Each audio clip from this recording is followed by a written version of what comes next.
បាទជ្រាបសួរប្រិមិត្តថ្ងៃនេះគឺខ្ញុំប្រកាសកែបចំនួន2ទ្រុងបាទហើយមួយទ្រុងខ្ញុំដាក់តាម7គូទេបាទដោយសារឃើញអាមេវាធំ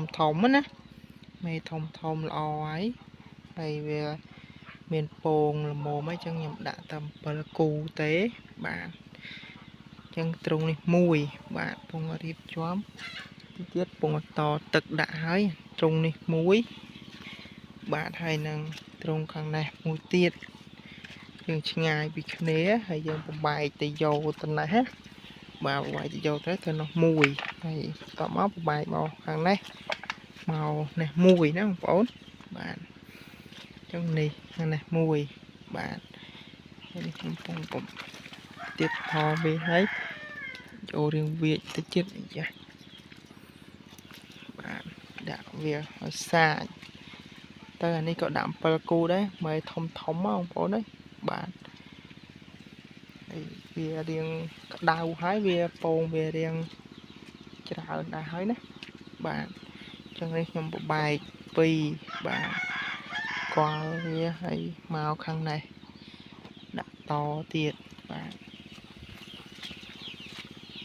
អញ្ចឹងហើយខាងនេះដាក់ក្បាលវិលបាទចំនួន3ក្បាលចំនួន3បាទខាងនោះដាក់តែ2ទេបងប្អូនមើលអត់ឃើញចាំងថ្ងៃខាងនេះដាក់3បាទ3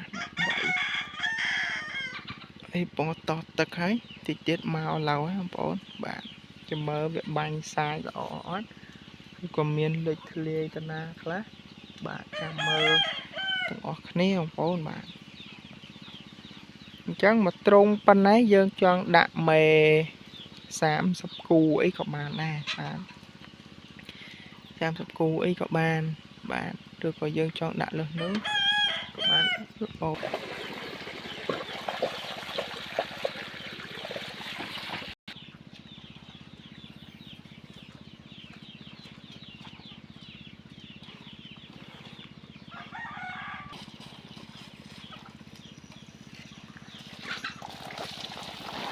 បាទបងប្អូនមកហើយនេះបាទ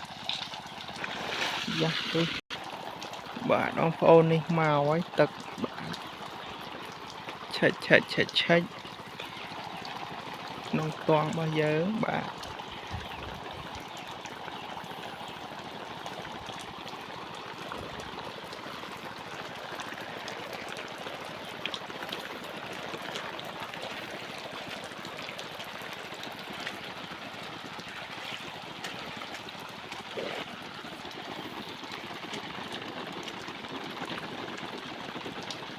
នេះ2ទេប៉ុន្តែវាវិលរៀងស្អាតដែរ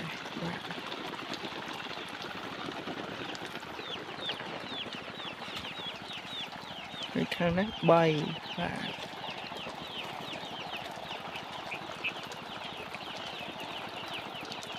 ណាប្រិមិត្តវីដេអូនេះមានតែប៉ុណ្្នឹងទេបាទអញ្ចឹងយើងចាំជួបគ្នានៅវីដេអូក្រោយទៀតបាទហ្នឹងហើយ